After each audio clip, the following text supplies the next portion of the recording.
So this is the second video on rates of reaction, which is a paper 2 topic, and in this video we are going to focus on graphs. So I'm just going to put a typical rate of reaction graph on screen, and you can see that I have got time on the x-axis and I have got volume of gas in centimeters cubed on the y-axis. So in the previous video we saw that when we're trying to calculate rate, you need the change divided by the time. So here I've got the change in volume in centimeters cubed, and I've got time in seconds on the x-axis. Using my graph, it's possible for me to see the change in volume at a number of different times. For example, if I was interested in 50 seconds, I would go to the x-axis because that's where the seconds are, and I would circle 50. And if I wanted to know how much gas had been produced in the 40-degree reaction, I would go the whole way up to my 40-degree curve from 50, and then I would go across to the y-axis, and I would see that after 50 seconds, I had produced 36 centimeters cubed of gas. Knowing that information, I can easily calculate my rate. I know that the rate is the change, which in this case is 36 centimeters cubed, divided by the time taken for that change, which in this case is 50. I'm going to have 36 divided by 50, and then my unit is going to be centimeters cubed per second. If I took a different time, I could do exactly the same thing. So I might be interested in 30 seconds. 30 seconds will be here on the x-axis. I would go the whole way up to my, graph, assuming again I'm interested in the 40-degree reaction, go across, and I can see that I produced 30 centimeters cubed in 30 seconds, meaning the rate is 1 centimeters cubed per second. The other useful thing with graphs is that you can compare two reactions that were carried out under different conditions. So in this case, I've got two reactions that were carried out under two different temperatures. I've got a reaction at 40 degrees Celsius and a reaction at 20. And by plotting these results on a graph, I can immediately see which reaction is faster. Because the 40-degree curve is steeper, I can say that the 40-degree reaction is faster. The steeper curve means the reaction is faster, so the reaction was faster at 40 than at 20. However, although the 40-degree reaction is faster than the 20-degree reaction, you will see that they both level off at the same point. Neither reaction goes higher than 40 centimeters cubed on the y-axis. So even though the 40-degree reaction is faster, they both produce the same amount of product. They both level off at the same point. The other question that you can be asked using graphs is just when does the reaction finish? And the reaction is going to finish when the curve starts to level off. So for the 20-degree reaction, it's increasing until it gets to this point, and then it levels off. So if I want to know when the reaction stops, I go to the point where it stops increasing, which would be around there, and I go back down to my x-axis, and I see that it's stopping at around about 170 seconds. And the mark scheme is usually a little bit lenient. They might give a small range of answers that you can give. If I wanted to see when my 40-degree reaction stopped, it doesn't fully level off until this point here. And if I trace that back down, I can see that the 40-degree reaction stops at 110 seconds. So the 40-degree reaction is faster. It produces 40 centimeters cubed in only 110 seconds. The 20-degree reaction, it does still get to the 40 centimeters cubed mark, but it takes a little bit longer. It takes 170 seconds. The other thing to point out with these graphs is that you'll notice that there's quite a change in the rate as the reaction takes place. You'll notice for the 40-degree reaction in particular that it starts out incredibly steep and then it levels off. That tells me that the reaction starts out really quickly, but then the reaction slows down. That's what you would expect to happen. As the reaction is taking place, all of those reactants are being used up, and as the reactants are being used up, the reaction will naturally slow down. However, that does mean that the reaction is going to experience lots of different rates. The rate after 30 seconds is not the same as the rate after 100 seconds. And if you want to find out the rate at a particular time, then you need to use a different method. You're going to need to draw a tangent to the curve. Now, rather than drawing it here, I have drawn a graph on paper. I don't have graph paper, so this isn't going to be particularly accurate, but you should be able to get the general idea. So I've drawn a graph here that has time on the x-axis and volume on the y.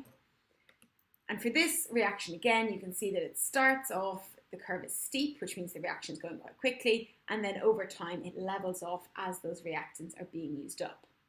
If I want to know what the rate is at a specific time, say I want to know what the rate is at 40 seconds, then again, I'm going to go to 40 seconds, and I need to go up to 40 seconds on my curve, which is going to be right here. And at this point on my curve, at the 40-second point, I need to draw a tangent. Now, a tangent is a line that cuts the curve at one point and one point only.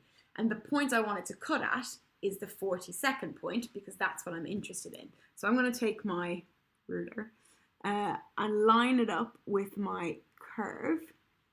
I'm going to align my ruler so that it's going the same general direction of the curve. And then when I'm relatively happy with this, now you would not do this in pen in an exam, because as you'll see now, I'm probably going to make a mess of this. When it is nicely lined up, you're going to draw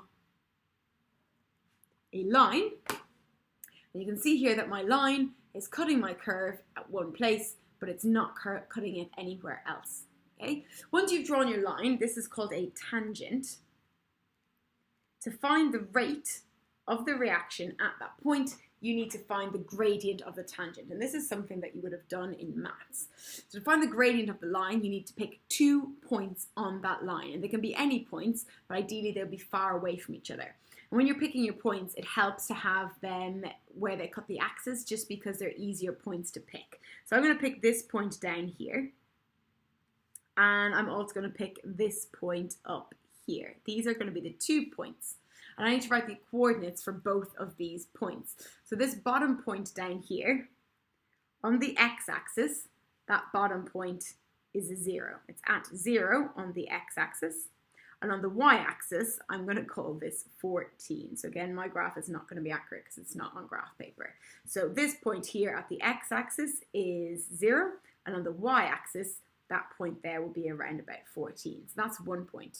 The second point I picked is up here. On the x-axis, that point would be, I'm going to say 60. And on the y-axis, that point would be 50. So there's my x and there's my y.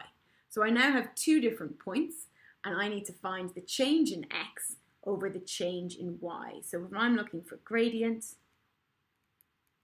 it's the change in y divided by the change in x. So if I've got my 2 points side by side, I've got 60 and 50, and I've got 0 and 14.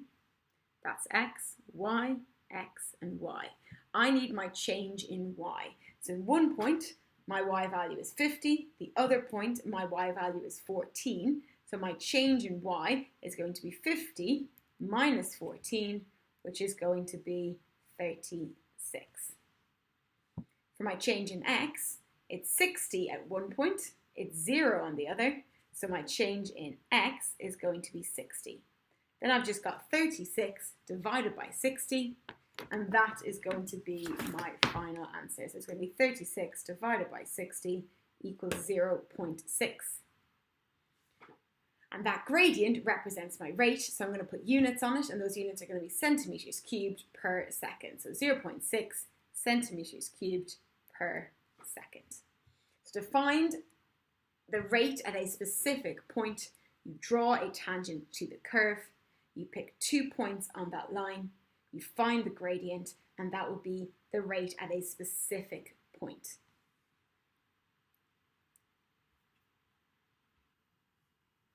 So we're going to have a look at some exam questions involving graphs. So the first question I've got here, you're asked to actually draw a graph yourself. So you're given the time in seconds and the volume of hydrogen in centimetres cubed. When you're plotting this graph, we always put time on the x-axis and then the volume of hydrogen is going to be on the y. The time is nice and straightforward. It's just going up in 20s. So you'll put the time going up in 20s. The volume of hydrogen is not going up in those same regular intervals. But if you look at the graph that you've got enough space for the y-axis to also go up in 20s. So on the y-axis, you have got your volume. Make sure you label your axis, so that should be volume, and you're given the unit in centimeters cubed. And on the x-axis, you're going to write time in seconds. And I've plotted all of those points already. And once you're finished plotting your points, you're going to draw your curve. And when you're drawing this curve, you should not be using a ruler. You need to draw it freehand. You need to start down here in the bottom corner at the 0, 0 point and just join those dots together best you can. So if I'm drawing this freehand, it's going to end up looking something like that, okay? And that's your graph drawn.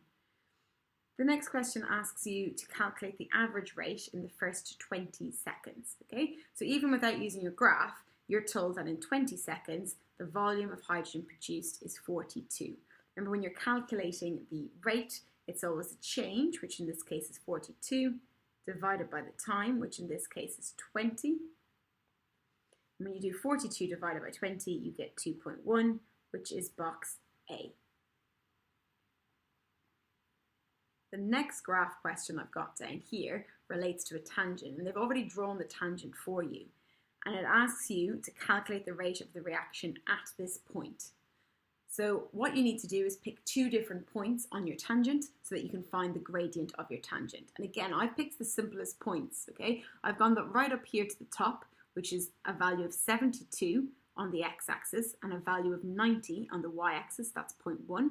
And then here, I've got a value of 0 on the x-axis and a value of 30 on the y-axis. So now that I have my 2 points, I need to get change in y over change in x. So this is x, this is y, this is x, this is y. You can see that one y point is 90, the other y point is 60. So the difference between 90 and 30 is 60, so that's my change in y. The difference between 72 and 0 is 72, so that's my change in x. And I get 60 divided by 72, and that gives me an answer of 0.83, and that is my rate.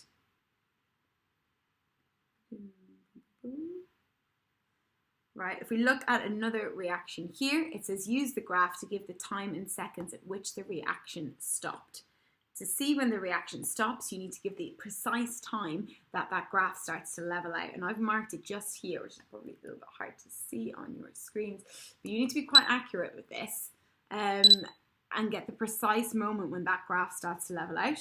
And once you've picked it out on your graph, you're then just going to draw a line down to the x-axis to see what the time is at that point. And in this case, the time is going to be 62 to 63 seconds. And the mark scheme will give you the mark for either for 62 or 63 seconds for the time that the reaction actually stops. The next question asks you for the reason the reaction stopped. And the reason it stops is because the reactants are all used up. The reactants, the things that are actually reacting, once they've all been converted into products, your reaction is going to stop because you'll have no reactants left. It then asks you to calculate the average rate of reaction during the first 20 seconds. So I want to draw your attention to this word average. If you were asked for the specific rate at 20 seconds, you would draw a tangent.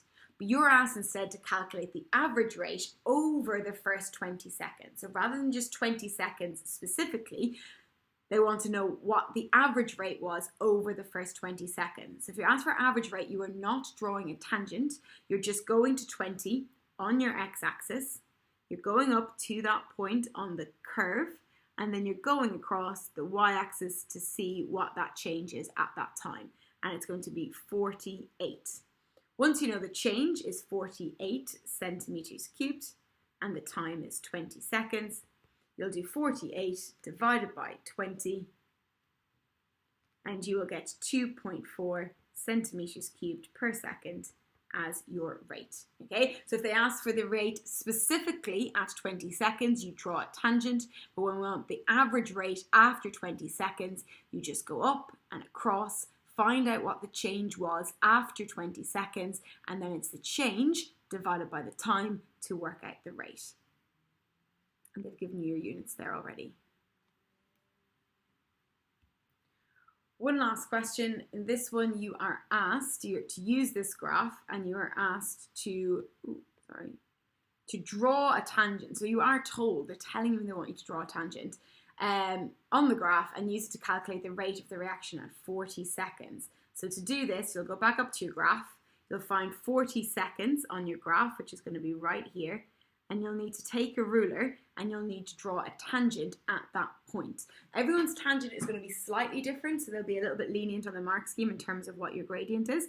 But you're going to, I don't have a ruler that I can use, but you're basically going to draw a tangent at that point. And once you've drawn your tangent, you're going to pick 2 points on your line. And you'll use those 2 points to find the gradient of your tangent, and that will be your answer. Because my line is not drawn accurately, I'm not going to do it. But you need to use a straight line, 2 points, find your gradient, and that will be your tangent. So obviously for these questions, make sure that you do have a ruler with you in your exam. You will need one in case you're asked to draw a tangent. They're the typical questions with graphs, okay? Being able to find the specific rate at a specific time by drawing a tangent. Being able to find the average rate by just using your graph to calculate the change over a specific time. And also just be able to use a graph to see when a reaction is finished, and also to compare 2 different reactions. Remember, the steeper the graph, the faster the reactions. They're your typical graph questions on rates of reactions.